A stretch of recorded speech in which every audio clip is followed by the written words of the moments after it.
Chapter 17, Uncle. When they pulled into the fairgrounds, they could hear music and see the Ferris wheel turning in the sky.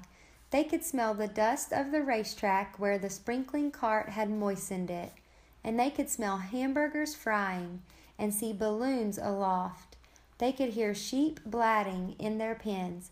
An enormous voice over the loudspeaker said, "Attention, please. Will the owner of a Pontiac car, license number H2439, please move your car away from the fireworks shed?" "Can I have some money?" asked Fern. "Can I too?" asked Avery.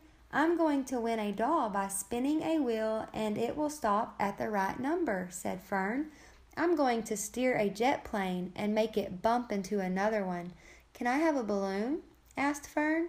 "Can I have a frozen custard and a cheeseburger and some raspberry soda pop?" asked Avery. "You children be quiet till we get the pig unloaded," said Mrs. Arable. "Let's let the children go off by themselves," suggested Mr. Arable. "The fair only comes once a year." Mr. Arable gave Fern 2 quarters and 2 dimes. He gave Avery 5 dimes and 4 nickels.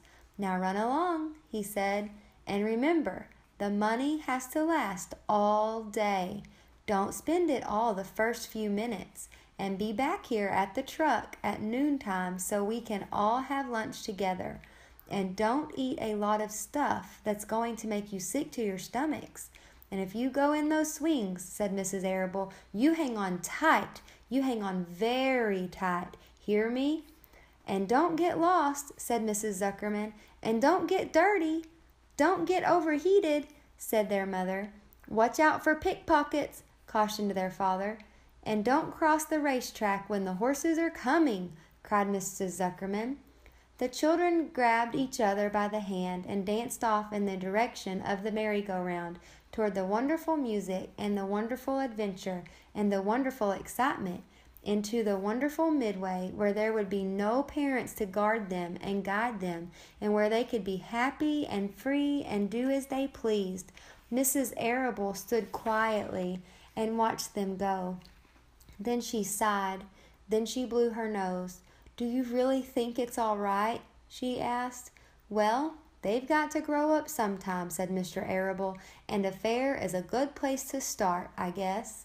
While Wilbur was being unloaded and taken out of his crate and into his new pig pen, crowds gathered to watch. They stared at the sign, "Zuckerman's Famous Pig." Wilbur stared back and tried to look extra good. He was pleased with his new home. The pen was grassy, and it was shaded from the sun by a shed roof. Charlotte, watching her chance, scrambled out of the crate and climbed a post to the underside of the roof. Nobody noticed her. Templeton, not wishing to come out in broad daylight, stayed quietly under the straw at the bottom of the crate. Mr. Zuckerman poured some skim milk into Wilbur's trough, pitched clean straw into his pen, and then he and Mrs. Zuckerman and the Arables walked away toward the cattle barn to look at purebred cows and to see the sights. Mr. Zuckerman particularly wanted to look at tractors. Mrs. Zuckerman wanted to see a deep freeze. Lurvy wandered off by himself, hoping to meet friends and have some fun on the midway. As soon as the people were gone, Charlotte spoke to Wilbur. "It's a good thing you can't see what I see," she said. "What do you see?" asked Wilbur. "There's a pig in the next pen, and he's enormous. I'm afraid he's much bigger than you are." "Maybe he's older than I am, and has had more time to grow," suggested Wilbur. Tears began to come to his eyes. "I'll drop down and have a closer look," Charlotte said. Then she crawled along a beam till she was directly over the next pen. She let herself down on a drag line until she hung in the air just in front of the big pig's snout. "May I have your name?" she asked politely. The pig stared at her. "No name," he said in a big, hearty voice. "Just call me Uncle." "Very well, Uncle," replied Charlotte. "What is the date of your birth? Are you a spring pig?" "Sure, I'm a spring pig," replied Uncle. What did you think I was? A spring chicken? Ha ha, that's a good one. Eh, sister? Mildly funny, said Charlotte. I've heard funnier ones, though. Glad to have met you, and now I must be going. She ascended slowly and returned to Wilbur's pen. He claims he's a spring pig, reported Charlotte, and perhaps he is. One thing is certain, he has a most unattractive personality.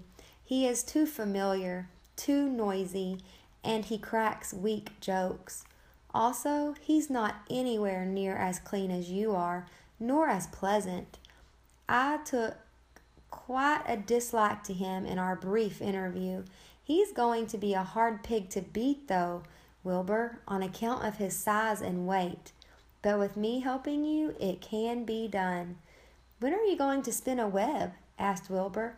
This afternoon late, if I'm not too tired, said Charlotte. The least thing tires me these days. I don't seem to have the energy I once had. My age, I guess. Wilbur looked at his friend. She looked rather swollen, and she seemed listless. I'm awfully sorry to hear that you're feeling poorly, Charlotte, he said. Perhaps if you spin a web and catch a couple of flies, you'll feel better. Perhaps, she said wearily, but I feel like the end of a long day. Clinging upside down to the ceiling, she settled down for a nap, leaving Wilbur very much worried. All morning, people wandered past Wilbur's pen. Dozens and dozens of strangers stopped to stare at him and to admire his silky white coat, his curly tail, his kind and radiant expression. Then they would move on to the next pen, where the bigger pig lay. Wilbur heard several people make favorable remarks about Uncle's great size. He couldn't help overhearing these remarks, and he couldn't help worrying. And now, with Charlotte not feeling well, he thought, oh dear. All morning, Templeton slept quietly under the straw. The day grew fiercely hot. At noon, the Zuckermans and the Arables returned to the pig pen. Then a few minutes later, Fern and Avery showed up. Fern had a monkey doll in her arms and was eating Cracker Jack. Avery had a balloon tied to his ear and was chewing a candied apple. The children were hot and dirty. Isn't it hot? Said Mrs. Zuckerman. It's terribly hot, said Mrs. Arable, fanning herself with an advertisement of a deep freeze. One by one, they climbed into the truck and opened lunch boxes. The sun beat down on everything. Nobody seemed hungry. When are the judges going to decide about Wilbur? Asked Mrs. Zuckerman. Not till tomorrow, said Mr. Zuckerman. Lurvy appeared, carrying an Indian blanket that he had won. That's just what we need, said Avery, a blanket. Of course it is, replied Lurvy, and he spread the blanket across the sideboards of the truck so that it was like a little tent. The children sat in the shade under the blanket and felt better. After lunch, they stretched out and fell asleep.